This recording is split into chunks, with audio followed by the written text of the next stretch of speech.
الحمد للہ والصلاة والسلام علی رسول اللہ وعلی آلہ وصحبہ ومن والہ۔ پیارے بھائیوں اور دینی بہنوں، السلام علیکم ورحمۃ اللہ وبرکاتہ۔ آج ہم حج کا طریقہ جانیں گے۔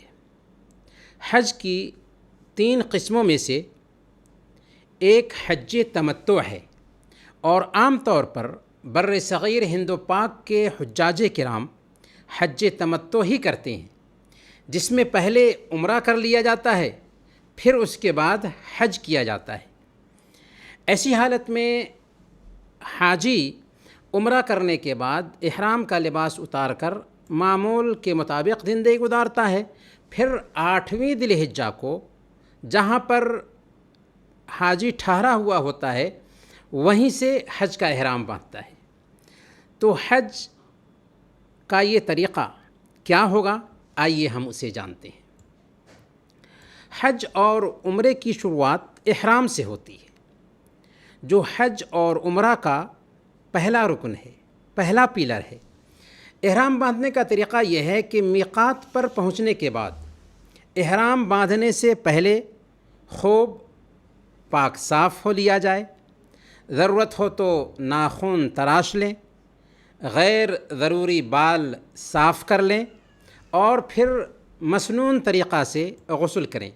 یہاں تک کہ حید و نفاس والی عورتیں اور بچے والی عورتیں بھی غسل کریں، کیونکہ احرام کا یہ غسل سنت رسول ہے۔ اگر کسی مجبوری کے تحت غسل نہ کر سکیں تو وضو ہی کر لیں۔ غسل کے بعد مردوں کے لیے مستحب ہے کہ اگر میسر ہو تو بدن میں خوشبو بھی استعمال کریں۔ احرام کی چادر پر خوشبو نہ لگائیں، بدن میں خوشبو استعمال کر لیں، اگرچہ اس کا اثر احرام باندھنے کے بعد تادیر رہے، اس سے کچھ فرق نہیں پڑتا۔ غسل کر کے خوشبو لگا لینے کے بعد مردوں کے لیے 2 چادروں میں احرام باندھنا ضروری ہے، جس میں ایک تہبند کے طور پر اور ایک اوپر چادر کے طور پر استعمال ہوگا۔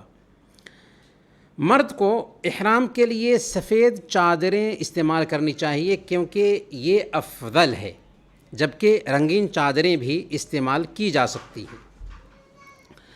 اور عورتیں اپنے عام کپڑے ہی میں احرام باندھیں گی، بشرطے کہ وہ موٹے ہوں، با پردہ ہوں، اور اس میں کوئی بناؤ سنگھار نہ ہو۔ اب حید اور نفاس والی عورتوں کے علاوہ باقی سب لوگ اگر فرض نماز کا وقت ہے تو فرض نماز ادا کر کے، اور اگر فرض نماز کا وقت نہیں ہے تو 2 رکعت تحیۃ الوضو، وضو کی سنت ادا کر کے احرام کی نیت کریں گے۔ واضح یہ ہونا چاہیے یہاں پر کہ احرام کے لیے کوئی نماز ثابت نہیں ہے۔ اگر عورت اپنے مخصوص دنوں سے گزر رہی ہے تو نماز کی یہ 2 رکعت ادا کیے بغیر احرام کی نیت کر لے گی۔ اگر حاجی فلائٹ سے حج یا عمرہ کے لیے آ رہے ہیں تو ان کو چاہیے کہ جہاز پر سوار ہونے سے پہلے ہی غسل کر لیں، اور مسنون یہ جو کام ہیں ان کاموں سے فارغ ہو لیں، پھر اس کے بعد احرام کی چادریں پہن لیں۔ عورتیں بھی احرام کے کپڑے پہن لیں۔ عمرہ کی نیت اس وقت نہ کریں، پھر جب جہاز کا عملہ بتائے کہ ہم میقات سے گزرنے والے ہیں تو وہیں پر احرام کی نیت کر لیں۔ عمرہ کرنے کی جو نیت ہوگی اس کے الفاظ ہیں لبیک اللہم عمرتن، ساتھ ہی تلبیہ کہنا شروع کر دیں۔ تلبیہ کے الفاظ ہیں لبیک اللہم لبیک، لبیک لا شریک لک لبیک، ان الحمد والنعمت لک والملک لا شریک لک۔ میں حاضر ہوں، اے اللہ میں حاضر ہوں، میں حاضر ہوں، تیرا کوئی شریک نہیں، بے شک ہر قسم کی تعریف تیرے لیے ہے، اور تمام نعمتیں تیری ہی دی ہوئی ہیں، اور ساری بادشاہی بھی تیری ہی ہے، تیرا کوئی شریک نہیں۔ یہ تلبیہ کے کلمات ہیں۔ احرام میں داخل ہونے کے بعد مردوں کو چاہیے کہ وہ مکہ پہنچنے تک زور زور سے تلبیہ پکارتے رہیں، جبکہ عورتیں دھیمی آواز میں تلبیہ کے یہ کلمات پکارتی رہیں گی۔ پیارے بھائیوں اور دینی بہنوں، احرام میں داخل ہونے کے بعد کچھ کام حرام ہو جاتے ہیں جنہیں محرمات احرام کہا جاتا ہے۔ مثال کے طور پر جسم کے کسی بال کا کاٹنا یا نوچنا، خوشبو لگانا، جنسی خواہشات کی باتیں کرنا، دستانے پہننا، جنگلی جانور کا شکار کرنا، جوئیں مارنا، نکاح اور منگنی کرنا، حرم کا درخت یا گھاس کاٹنا، مرد کے لیے سلے ہوئے کپڑوں کا استعمال کرنا اور چہرے اور سر کو ڈھانپنا، جبکہ عورتیں سلے ہوئے کپڑے پہن سکتی ہیں، سر کو بھی ڈھانک کر رکھیں گی، پاؤں میں موزے اور بند جوتی بھی پہن سکتی ہے، البتہ دستانے نہیں پہنیں گی اور چہرے پر نقاب بھی نہیں باندھیں گی، لیکن پردہ برقرار رکھنے کے لیے انہیں چاہیے کہ چادر یا دوپٹہ سر سے نیچے کھینچ کر رکھ لیں۔ احرام کی حالت میں کچھ کام ایسے ہیں جو جائز ہیں، انہیں مباحات احرام کہا جاتا ہے۔ مثال کے طور پر غسل کرنا، احرام کی چادر بدلنا یا دھونا، چھتری وغیرہ سے سایہ کرنا، سمندری شکار اور پالتو جانور کو ذبح کرنا، موذی اور نقصان پہنچانے والے جانوروں کو مارنا، بیلٹ باندھنا، فرصت کے اوقات میں تجارت کرنا، سر یا جسم کے کسی حصے کو کھجلانا، اور اس صورت میں اگر بغیر ارادہ کے بال وغیرہ گر جاتا ہے تو کوئی حرج نہیں ہے۔ اسی طرح سردی سے بچنے کے لیے احرام کے اوپر لحاف اوڑھنا، یہ سارے کام احرام کی حالت میں جائز ہیں۔ اس طرح آپ مکہ پہنچ جائیں۔ مکہ مکرمہ میں داخل ہونے کے بعد جہاں قیام کا ارادہ ہو وہاں سامان رکھ دیں، بھوک کا احساس ہو رہا ہو تو معمولی کچھ کھا پی لیں اور سستا بھی لے سکتے ہیں، پھر باوضو ہو کر خانہ کعبہ کی طرف روانہ ہوں۔ مسجد حرام میں داخل ہوتے ہی پہلے دایاں قدم اندر رکھیں اور صحیح مسلم میں مذکور یہ دعا کریں: اللہم انی اعوذ بوجہک الکریم وسلطانک القدیم من الشیطان الرجیم، بسم اللہ والصلاة والسلام علی رسول اللہ، اللہم افتح لی ابواب رحمتک۔ اور اب آپ حرم میں داخل ہو چکے ہیں، جو ہی کعبہ پر پہلی نظر پڑے اس پر اپنی نظر جما دیجئے اور اسے دیکھ کر سنن بیہقی اور مصنف ابن ابی شیبہ کی یہ دعا پڑھیے: اللہم انت السلام ومنک السلام فحینا ربنا بالسلام۔ اے اللہ تو سلام ہے اور تجھی سے سلامتی ملتی ہے، اے ہمارے پروردگار ہمیں سلامتی کے ساتھ زندہ رکھ۔ مسجد حرام میں پہنچ کر تحیۃ المسجد کی 2 رکعت ادا کرنے کی ضرورت نہیں، کیونکہ حرم مکی کا تحیہ اصل میں طواف ہے، لہذا حجر اسود کے سامنے آئیں اور احرام کی چادر جو کندھوں پر ہے اسے ارتباء کی شکل دے دیں۔ ارتباء کسے کہتے ہیں؟ ارتباء کہتے ہیں احرام کی 2 چادروں میں سے اوپر والی جو چادر ہے، اوپر والی چادر کو دائیں بغل سے نکال کر بائیں کندھے پر ڈالنا اور دایاں کندھا کھلا رکھنا، دایاں کندھا ننگا رکھنا۔ اتباع کرنے کے بعد اگر ممکن ہو سکے تو حجر اسود کو بسم اللہ اللہ اکبر کہہ کر بوسہ دیں۔ اگر حاجیوں کی بھیڑ میں بوسہ دینا ممکن نہ ہو تو کوئی بات نہیں، اسے اپنے دائیں ہاتھ سے چھوئیں اور پھر اپنے ہاتھ کو چوم لیں۔ اگر بھیڑ اس قدر زیادہ ہو کہ حجر اسود کو ہاتھ سے بھی چھو نہ سکیں تو پھر اپنے ہاتھ سے اشارہ کرتے ہوئے بسم اللہ اللہ اکبر کہیں اور طواف شروع کر دیں۔ حجر اسود کو بوسہ دینے کے لیے دھکم پیل اور سختی کے ساتھ مزاحمت کرنا اچھی بات نہیں۔ حجر اسود سے چل کر پھر وہیں تک پہنچنے پر ایک چکر مکمل ہو جائے گا۔ ایسے 7 چکر لگانے ہیں اور ہر چکر کی شروعات حجر اسود سے ہی ہوگی، اور ہر چکر کی شروعات سے پہلے حجر اسود کو بوسہ دے سکتے ہوں تو بوسہ دیں، یا ہاتھ چومیں، اور ہاتھ بھی نہ چوم سکتے ہوں تو اس کی طرف اشارہ کر کے بسم اللہ اللہ اکبر کہیں اور طواف شروع کر دیں۔ طواف قدوم کے پہلے 3 چکروں میں مردوں کے لیے رمل کرنا بھی مسنون ہے۔ رمل کیا ہے؟ رمل کہا جاتا ہے کندھے ہلاتے ہوئے چھوٹے چھوٹے قدموں سے آہستہ آہستہ دوڑنے کو، اور یہ دوڑنا طواف کے پہلے 3 چکروں میں ہی ہوگا۔ یہ بات نوٹ کرنے کی ہے کہ یہ دوڑنا طواف کے پہلے 3 چکروں میں ہی ہوگا۔ آخری 4 چکر عام چال میں مکمل کرنا ہے۔ البتہ عورتوں کو نہ تو رمل کرنا ہے اور نہ ہی اتباع کرنا ہے۔ طواف کے 7 چکروں میں سے ہر چکر میں رکن یمانی کو بھی چھونا سنت سے ثابت ہے۔ رکن یمانی کو بوسہ دینا یا اسے ہاتھ سے چھو کر اپنے ہاتھ کو چومنا کسی بھی صحیح حدیث سے ثابت نہیں۔ اسی طریقے سے خانہ کعبہ کی دیوار کو بھی چھونا یا چومنا یا اس سے چمٹنا کسی بھی صحیح حدیث سے ثابت نہیں۔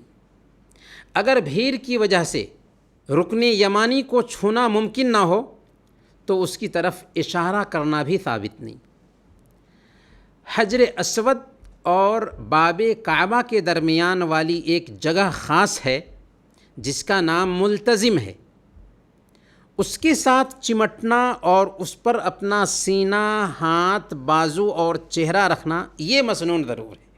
اس لیے حجر اسود اور باب کعبہ کے درمیان جو ملتزم ہے اس سے چمٹنا مسنون ہے، اس پہ ہاتھ، سینہ اور بازو اور چہرہ رکھنا جائز ہے۔ طواف کرتے وقت زیادہ سے زیادہ ذکر کریں، دعائیں کریں اور لایانی گفتگو سے بالکل پرہیز کریں۔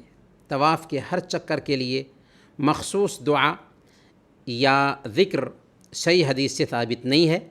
البتہ سنن ابی داؤد کی ایک روایت میں آتا ہے کہ اللہ کے رسول صلی اللہ علیہ وسلم رکن یمانی اور حجر اسود کے درمیان یہ دعا پڑھتے تھے، ربنا آتینا فی الدنیا حسنہ وفی الآخرۃ حسنہ وقنا عذاب النار۔ جب 7 چکر مکمل ہو جائے تو اگر مقام ابراہیم کے پیچھے جگہ مل جاتی ہے تو ٹھیک ہے، اور اگر نہیں ملتی ہے تو مسجد حرام کے کسی بھی کونے میں طواف کی 2 رکعتیں ادا کر لیں۔ پہلی رکعت میں سورہ فاتحہ کے بعد سورہ الکافرون اور دوسری رکعت میں سورہ اخلاص پڑھیں گے سورہ فاتحہ کے بعد۔ ان دونوں رکعتوں سے فارغ ہو کر اپنے لیے اور اپنے اعزاء و اقارب کے لیے دین و دنیا کی سلامتی اور بھلائی کی دعائیں کریں۔ پھر زمزم کے پانی کے پاس جائیں، زمزم کا پانی پئیں اور سر پر بھی بہائیں۔ پھر صفا اور مروہ کی سعی کے لیے صفا کا رخ کریں۔ باب صفا کے راستے مسجد حرام سے نکلیں اور سیدھے صفا کی طرف جائیں۔ صفا پر چڑھ کر یہ آیت کریمہ پڑھیں، ان الصفا والمروۃ من شعائر اللہ فمن حج البیت او اعتمر فلا جناح علیہ ان یطوف بہما ومن تطوع خیرا فان اللہ شاکر علیم۔ اور ساتھ ہی یہ کہیں ابدأ بما بدأ اللہ بہ، یعنی بے شک صفا اور مروہ اللہ کی نشانیاں ہیں اور میں وہیں سے شروع کرتا ہوں جہاں سے اللہ نے شروع فرمایا۔ اس کے بعد کوہ صفا پر ذرا اور آگے جائیں اور قبلہ رخ ہو کر 3 مرتبہ کہیں اللہ اکبر، اللہ اکبر، اللہ اکبر، اور 3 مرتبہ ہی یہ دعا پڑھیں، لا الہ الا اللہ وحدہ لا شریک لہ، لہ الملک ولہ الحمد، یحیی ویمیت وہو علی کل شیء قدیر، لا الہ الا اللہ وحدہ انجز وعدہ ونصر عبدہ وہزم الاحزاب وحدہ۔ یعنی اللہ کے سوا کوئی معبود برحق نہیں، اس کا کوئی شریک نہیں، اور ہر قسم کی تعریف اسی کے لیے ہے، وہی زندہ کرتا اور مارتا ہے اور ہر چیز پر قدرت رکھتا ہے۔ اللہ کے سوا کوئی معبود برحق نہیں، اس نے اپنا وعدہ پورا کیا اور اپنے بندے کی مدد فرمائی، اور اکیلے اس نے تمام سرکش جماعتوں کو شکست دیا۔ یہ دعا 3 مرتبہ پڑھ لینے کے بعد اپنے لیے اور اپنے اعزا و اقارب کے لیے دین و دنیا کی بھلائی کی دعائیں کریں۔ صفا اور مروہ کے بیچ 7 چکر لگانا ہے، جس میں صفا سے مروہ 1 چکر اور مروہ سے صفا 2 چکر گنا جائے گا۔ ایسا نہیں ہے کہ صفا سے پھر صفا پر آئیں گے تو 1 چکر، نہیں، بلکہ صفا سے مروہ 1 چکر اور پھر مروہ سے صفا 2 چکر شمار کیا جائے گا۔ پہلے چکر کی شروعات صفا سے ہوگی اور آخری 7واں چکر مروہ پر ختم ہوگا۔ کوہ صفا سے نیچے کی طرف اتریں اور سعی شروع کر دیں۔ سعی کی چال معمول کے مطابق ہوگی، صرف جب سبز رنگ کے ستونوں کے پاس پہنچیں تو وہاں باوقار طریقہ سے ذرا دوڑیں، تیزی میں آگے جائیں۔ البتہ یہ دوڑنا صرف مردوں کے ساتھ خاص ہے، عورتیں تیزی سے نہیں دوڑیں گی، اور اگر مردوں کے ساتھ عورتیں ہیں تو ان کو دوڑنے کی ضرورت بھی نہیں ہے۔ مروہ پر پہنچنے کے بعد 1 چکر مکمل ہو جائے گا۔ اب یہاں بھی وہی دعائیں کریں جو صفا پر کیے تھے، پھر واپس صفا کی طرف آئیں، راستے میں پہلے کی طرح 2 سبز ستونوں کے بیچ ذرا تیزی سے دوڑیں۔ صفا پر پہنچ کر 2 چکر مکمل ہو چکا، جیسا کہ ابھی ہم عرض کر چکے ہیں۔ اس طرح 7 چکر پورا کرنا ہے۔ آخری چکر کہاں پر ختم ہوگا؟ مروہ پر ختم ہوگا۔ صحیح کرتے وقت اس بیچ آپ ذکر کر سکتے ہیں، دعا کر سکتے ہیں، قرآن کی تلاوت بھی کر سکتے ہیں، اللہ کے ذکر میں لگے رہ سکتے ہیں۔ اس کے بعد حلق یا تقصیر کرنا ہے۔ صفا اور مروہ کی سعی سے فارغ ہونے کے بعد اپنے سر کے بال کٹوا لیں، کیونکہ حج میں بال حلق کرانا ہے، تو اس میں اگر چھوٹا کرا لیتے ہیں تو اچھا ہے۔ البتہ عورتیں اپنی چوٹی کے بالوں کو جمع کر کے صرف انگلی کے پور کے برابر بال کاٹ لیں۔ البتہ کچھ لوگ سر کا بال کٹواتے ہیں تو سر کے ادھر ادھر سے بال کٹوا لیتے ہیں، حالانکہ سر کا ہر حصہ جو ہے ہر ایک طرف سے بال کٹوانا چاہیے، اور یہ کام کر سکتا ہے کون؟ حجام ہی کر سکتا ہے، صرف ادھر ادھر سے کاٹ لینا کافی نہیں ہوگا۔ اب اسی کے ساتھ عمرہ مکمل ہو چکا، اور احرام کے سبب جو چیزیں حرام ہو گئی تھیں وہ حلال ہو گئی۔ اگر عورت حیض اور نفاس کے ایام میں ہے تو ایسی عورت احرام کی حالت میں مکہ پہنچے گی اور اپنی قیام گاہ میں احرام کے ساتھ رہ کر ذکر وغیرہ میں لگی رہے گی۔ اگر 8 ذی الحجہ سے پہلے پاک ہو جاتی ہے تو طواف اور سعی سے فارغ ہو کر انگلی کے پور کے برابر بال کٹوا لے گی اور عام حالت میں آ جائے گی۔ پھر 8 ذی الحجہ کو دوسرے حاجیوں کے ساتھ حج کا احرام باندھے گی، اور 8 ذی الحجہ تک بھی اگر ایک عورت فارغ نہیں ہو پاتی ہے حیض کے دنوں سے تو اپنے احرام کو حج کے احرام سے بدل لے گی، جو کہ صرف نیت کرنے ہی سے ہو جائے گا۔ اب وہ سارا کام کرے گی جو باقی حاجی کیا کرتے ہیں، البتہ پاک ہونے تک طواف اور سعی کا انتظار کرے گی۔ پھر جب پاکی کے بعد طواف اور سعی کر لیتی ہے تو اس کا عمرہ اور حج دونوں مکمل ہو جائے گا، کیونکہ ایسی صورت میں ایک ہی طواف اور سعی حج اور عمرہ دونوں کے لیے کافی ہوگا۔ حج کا پہلا دن یوم ترویہ یعنی 8 ذی الحجہ۔ 8 ذی الحجہ حج کا پہلا دن ہے۔ حج تمتع کرنے والے حاجی جو ہیں 8 ذی الحجہ کو جہاں ٹھہرے ہوئے ہوں وہیں سے غسل کر کے احرام کا کپڑا پہن لیں گے اور لبیک اللہم حجن کہتے ہوئے حج کی نیت کر کے تلبیہ پکارنا شروع کر دیں گے۔ تلبیہ کے الفاظ ہیں لبیک اللہم لبیک، لبیک لا شریک لک لبیک، ان الحمد والنعمت لک والملک لا شریک لک۔ آج کے دن سارے حجاج کرام سورج نکلنے کے بعد تلبیہ کہتے ہوئے مینا جائیں گے۔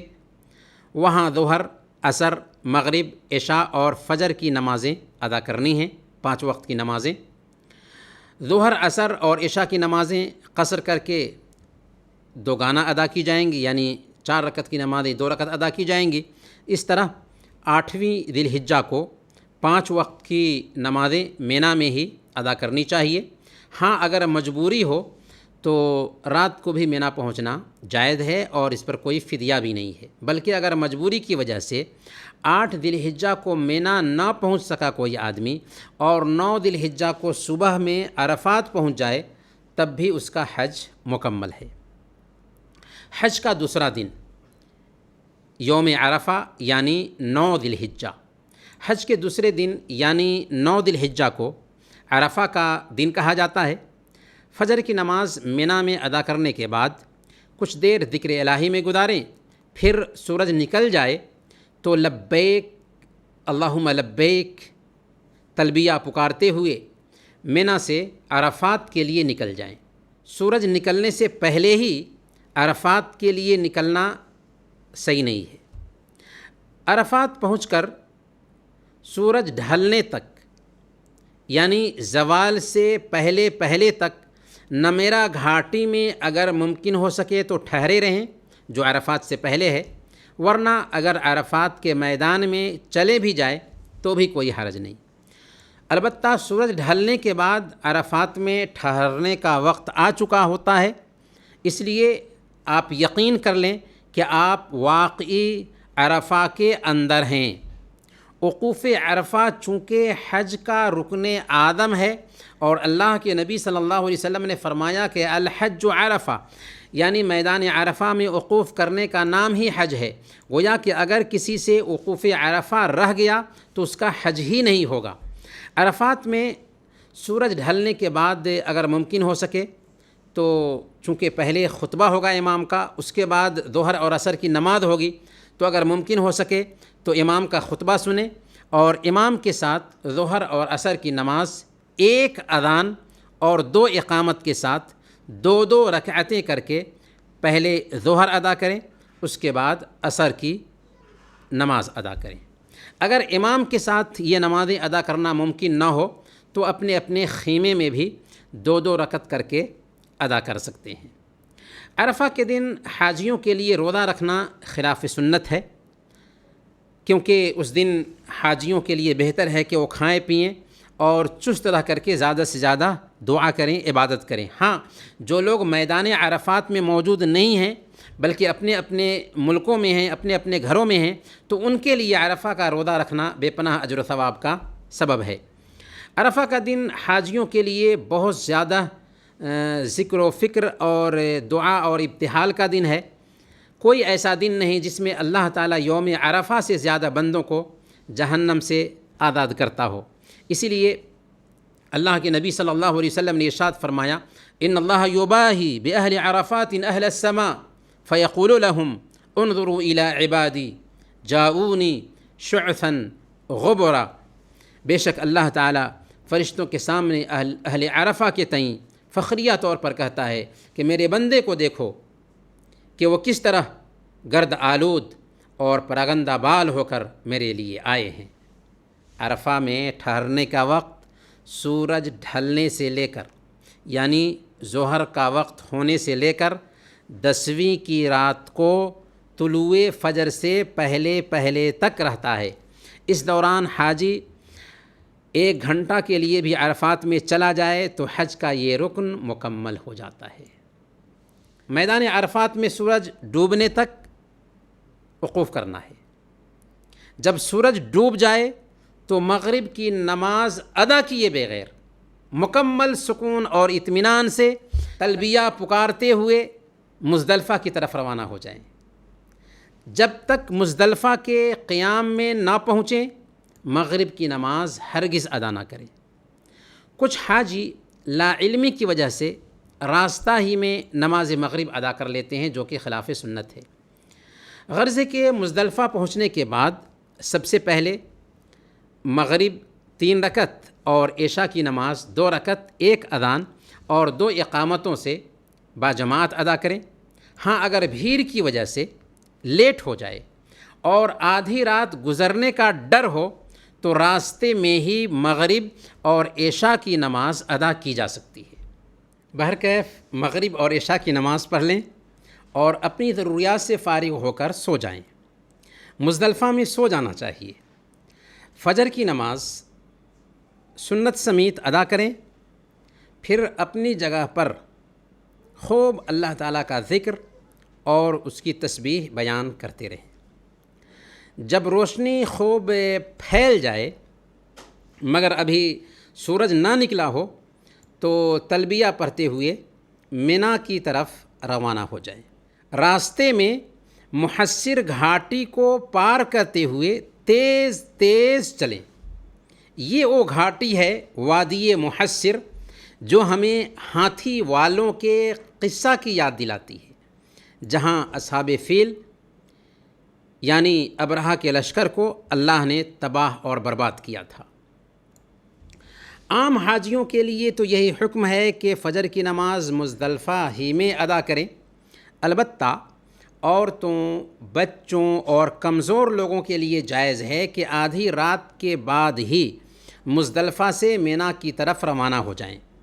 وہاں پہنچ کر رات ہی میں جمرہ کبریٰ کو 7 کنکریاں مار لیں۔ 10 تاریخ یعنی عید کے دن عام لوگ عید منائیں گے، جبکہ حاجی لوگ عید کی نماز نہیں پڑھیں گے بلکہ منی پہنچیں گے اور منی پہنچتے ہی تلبیہ بند کر دیں گے۔ آج کے دن ترتیب سے حاجیوں کو 4 کام کرنے ہیں۔ جمرہ عقبہ کو کنکریاں مارنا ہے، ہدی کا جانور ذبح کرنا ہے، سر کا بال مڈوانا ہے یا کٹوانا ہے اور طواف کرنا ہے، جس کا مجموعہ ہوتا ہے رنحت۔ یاد کرنے کے لیے اسے ذہن میں بیٹھایا جا سکتا ہے: رمی، نحر، حلق اور طواف۔ رمی، نحر، حلق اور طواف، اس کا مجموعہ ہوتا ہے رنحت۔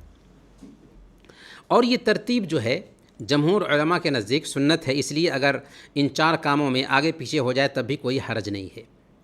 سب سے پہلے ان 4 کاموں میں سے پہلا کام ہے کنکری مارنا۔ آج کے دن صرف جمرہ عقبہ کو، جو کہ مکہ کی طرف ہے، 7 کنکریاں ایک ایک کر کے ماریں گے اور ہر کنکری کے ساتھ اللہ اکبر کہیں گے۔ کنکریوں کا اپنی جگہ پر گرنا ضروری نہیں۔ کچھ لوگ کنکریاں مارتے وقت پتھر اور جوتے بھی مارتے ہیں، جو سراسر جہالت ہے اور سنت کے خلاف عمل ہے۔ ایسا نہیں کرنا چاہیے۔ کمزور مرد، عورتیں اور بیمار اور اسی طریقے سے بچوں کی طرف سے جائز ہے کہ کنکری مارنے کے لیے کسی دوسرے کو وکیل بنا دے، اور اگر کوئی عذر نہیں ہے تو پھر ضروری ہے کہ ایک آدمی خود سے اپنی کنکری مارے۔ اس کے بعد قربانی کا جانور ذبح کرنا ہے، جو کہ ہر طرح کے عیب سے پاک ہو اور مطلوبہ عمر کے مطابق ہو۔ قربانی کا گوشت اپنے لیے بھی لے جائیں اور غریبوں میں بھی بانٹیں، اور اگر قربانی کی رقم وہاں کی جو قابل اعتماد کمیٹیاں ہوتی ہیں ان میں جمع کر دیں، جو آپ کی طرف سے قربانی کرنے کی پابند ہو، تب بھی کوئی حرج کی بات نہیں ہے، اور عام طور پر حاجی لوگ ایسا ہی کرتے ہیں۔ اگر کوئی شخص قربانی کرنے کی طاقت نہ رکھتا ہو، یعنی اس کے پاس اتنی رقم نہیں ہے کہ وہ قربانی کر سکے، تو اسے 10 روزے رکھنے ہوں گے، 3 حج کے دنوں میں اور 7 حج سے لوٹنے کے بعد اپنے گھر پر۔ حج کے یہ 3 روزے 10 ذی الحجہ یعنی قربانی کے دن کے علاوہ کسی بھی دن میں رکھے جا سکتے ہیں۔ برکیف ان 2 کاموں سے فراغت کے بعد سر کے بال مڑوا لیں اور یہ افضل ہے، یا سر کا بال چھوٹا کروا لیں اور ایسا کرنا جائز ہے، لیکن افضل ہے کہ سر کا بال مڑوا لیں۔ اور عورتیں اپنے بالوں کو جمع کر کے انگلی کے پور کے برابر بال کاٹ لیں گی، اس کے ساتھ ہی آپ حلال ہو جائیں گے۔ اب احرام کی ساری پابندیاں جاتی رہیں، صرف بیوی سے تعلق قائم نہیں کر سکتے جب تک کہ طواف افاضہ نہ کر لیں اور پھر اس کے بعد سعی نہ کر لیں۔ 10 ذی الحجہ کو جو 4 کام کرنے ہیں ان میں چوتھا کام طواف افاضہ ہے۔ آپ غسل کر کے اپنے عام لباس میں آ جائیں اور طواف افاضہ کے لیے کعبہ کی طرف روانہ ہو جائیں۔ طواف افاضہ بھی حج کا رکن اعظم ہے، یہ نہ ہوگا تو حج ہی نہ ہوگا۔ اگر آپ 10 ذی الحجہ کو طواف افاضہ نہیں کر سکتے تو اس کے بعد بھی کرنے کی گنجائش ہے۔ بالخصوص عورتیں اگر اپنے مخصوص دنوں میں ہوں تو جب بھی شرعی عذر ختم ہو واپسی سفر سے پہلے یہ طواف کر لیں گی، اور اس تاخیر پر فدیہ بھی نہیں ہے۔ یہ بات نوٹ کریں کہ اگر تاخیر ہو جاتی ہے عورتوں کو مخصوص ایام میں ہونے کی وجہ سے تو اس تاخیر پر فدیہ بھی نہیں ہے۔ طواف افاضہ عام طواف کے جیسے ہی کرنا ہے، البتہ اس میں رمل نہیں ہوگا جو طواف قدوم میں ہوا تھا، اور نہ ہی اتباع ہوگا کیونکہ یہ طواف قدوم کے ساتھ خاص ہے۔ طواف افاضہ سے فارغ ہونے کے بعد صفا اور مروہ کی سعی بھی کرنی ہے حج تمتع کرنے والوں کو۔ صفا اور مروہ کی سعی کے ساتھ ہی اب حاجیوں کو کلی تحلل حاصل ہو گیا، پورے طور پر وہ حلال ہو گئے، یہاں تک کہ میاں بیوی کے تعلقات بھی ان کے لیے جائز ہو چکے۔ اب آئیے جانتے ہیں کہ 11 اور 12 ذی الحجہ کی مصروفیات حاجیوں کے لیے کیا ہوں گی۔ حج کا چوتھا اور 5واں دن 11 اور 12 ذی الحجہ کی راتیں منی میں گزارنی ہے، یعنی جب طواف افاضہ کر لیں تو طواف افاضہ سے فارغ ہونے کے بعد مکہ میں نہیں ٹھہر سکتے، بلکہ جا کر کے رات منی ہی میں گزارنا ہے۔ اگر چاہیں تو 13 ذی الحجہ تک بھی ٹھہر سکتے ہیں، کیونکہ نبی اکرم صلی اللہ علیہ وسلم 13 ذی الحجہ تک ٹھہرے رہے۔ 10ویں ذی الحجہ کو صرف جمرہ عقبہ کو کنکری مارنا ہوتا ہے، اور 11ویں 12ویں اور 13ویں ذی الحجہ کو تینوں جمرات کو کنکریاں مارنی ہوتی ہے، جس کا وقت دوپہر سورج ڈھلنے سے شروع ہوتا ہے، جبکہ جمرہ عقبہ کو پہلے دن کنکری مارنے کا وقت صبح ہی سے شروع ہو گیا تھا۔ سب سے پہلے جمرہ اولیٰ کو 7 کنکریاں ماری جاتی ہے، دوسرے دن کی بات چل رہی ہے۔ پھر اس کے بعد درمیانی جمرہ کو کنکری ماری جائے گی، اور اخیر میں جمرہ عقبہ ہے اس کو 7 کنکریاں ماری جائیں گی۔ کنکریاں کہیں سے بھی چن سکتے ہیں، البتہ جمرہ کے پاس آ کر کے وہاں سے کنکریاں چننا نہیں چاہیے۔ پہلے 2 جمرات یعنی جمرہ اولیٰ اور جمرہ وسطیٰ کو 7 کنکریاں مارنے کے بعد قبلہ رخ ہو جائیں اور دعائیں کریں، کیونکہ پہلے جمرہ اور دوسرے جمرہ کو 7 کنکریاں مارنے کے بعد دعا کرنا یہ مسنون ہے، جبکہ آخری جمرہ جمرہ عقبہ کو 7 کنکریاں مار کر دعائیں کرنا ثابت نہیں۔ ہمیں حج ویسے ہی کرنا ہے جیسے اللہ کے نبی صلی اللہ علیہ وسلم نے بتایا ہے۔ آپ نے فرمایا تھا خذوا عنی مناسککم، مجھ سے اپنے حج کا طریقہ سیکھ لو۔ یہ بھی واضح ہو جانا چاہیے کہ تینوں جمرات کو کنکریاں مارنے کے لیے کنکریاں منی کی کسی بھی جگہ سے اٹھائی جا سکتی ہیں۔ ان دنوں میں چاہیے کہ حاجی اپنے اوقات زیادہ سے زیادہ اللہ تعالی کی اطاعت، ذکر، عبادت اور نماز باجماعت میں گزارے۔ اگر کوئی آدمی 12 ذی الحجہ کو کنکریاں مارنے کے بعد نکلنا چاہے تو اسے چاہیے کہ سورج ڈوبنے سے پہلے منا سے نکل جائے۔ اگر سورج ڈوب جاتا ہے منا ہی میں تو پھر 12 ذی الحجہ کو وہ منا سے نہیں نکل سکتا، بلکہ اس کو 13 ذی الحجہ کو بھی کنکریاں مارنی ہوں گی۔ اسی طرح ایسے لوگ جو کسی عذر کی وجہ سے وہاں نہ ٹھہر سکتے ہوں، جیسے حاجیوں کی دیکھ ریکھ کرنے والے، بکریاں چرانے والے وغیرہ، وہاں رات نہ گزار سکیں تو اس میں بھی کوئی حرج کی بات نہیں، لیکن معذور کے لیے یہ چھوٹ ہے۔ اب حج سے متعلق ایک کام رہ گیا ہے اور وہ ہے وداعی طواف، یعنی روانگی کا طواف، جو تمام حاجیوں پر روانگی سے پہلے واجب ہے۔ البتہ حید و نفاس والی جو بہنیں ہیں وہ وداعی طواف ان پر واجب نہیں، اگر وہ معذور ہونے کی وجہ سے وداعی طواف نہیں کرتی ہیں تو کوئی بھی حرج کی بات نہیں۔ واضح ہو کہ وداعی طواف جو ہے یہ سفر کا ارادہ کرتے وقت ہوتا ہے۔ اگر کسی نے سفر کا ارادہ کرنے سے پہلے ہی یہ کر لیا تو اسے ہم طواف وداعی نہیں کہیں گے، وداعی طواف کا نام نہیں دیا جائے گا اسے۔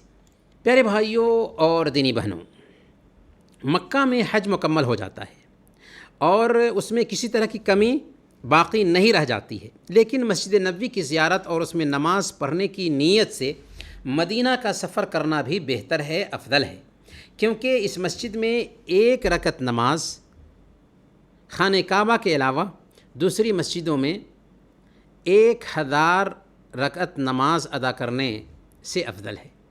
چنانچہ جب مدینہ پہنچیں تو جہاں ٹھہرنا ہو وہاں جا کر سامان رکھ دیں اور نہا دھو کر باوضو ہو کر مسجد نبوی کا رخ کریں۔ مسجد نبوی کے پاس پہنچ کر پہلے دایاں پاؤں مسجد کے اندر رکھیں اور یہ دعا پڑھیں، بسم اللہ والصلاۃ والسلام علی رسول اللہ، اعوذ باللہ العظیم وبوجہہ الکریم وبسلطانہ القدیم من الشیطان الرجیم، اللہم افتح لی ابواب رحمتک۔ مسجد میں داخل ہونے کے بعد سب سے پہلے تحیۃ المسجد کی 2 رکعتیں ادا کریں۔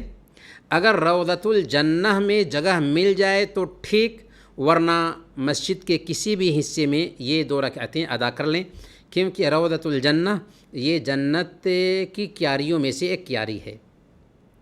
اس کے بعد نبی اکرم صلی اللہ علیہ وسلم کی قبر کے سامنے آئیں، کمال ادب اور جوش محبت سے دھیمی آواز میں کہیں، السلام علیک یا رسول اللہ ورحمۃ اللہ وبرکاتہ۔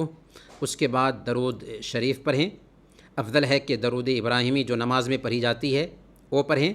اس کے بعد ذرا دائیں طرف بڑھ کر حضرت ابوبکر صدیق رضی اللہ تعالی عنہ کی قبر کے سامنے کھڑے ہو کر کہیں، السلام علیک یا ابا بکر، اے ابو بکر آپ پر سلامتی ہو۔ اور اس سے ذرا آگے بڑھ کر حضرت عمر فاروق رضی اللہ تعالی عنہ کی قبر کے سامنے کھڑے ہو کر کہیں، السلام علیک یا عمر، اے عمر آپ پر اللہ کی سلامتی ہو۔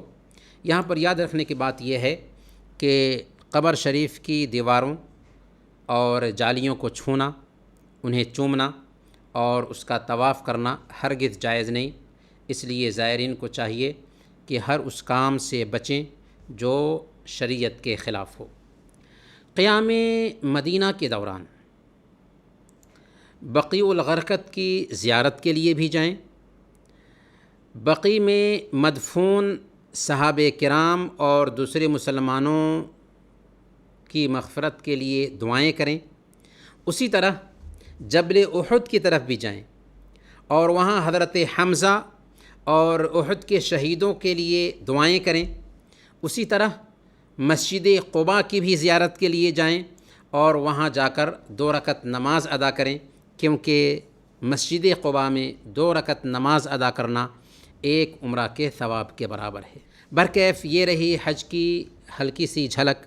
اللہ تعالیٰ سے ہم دعا کرتے ہیں کہ اللہ تعالیٰ آپ کے حج کو حج مبرور بنائے، آمین۔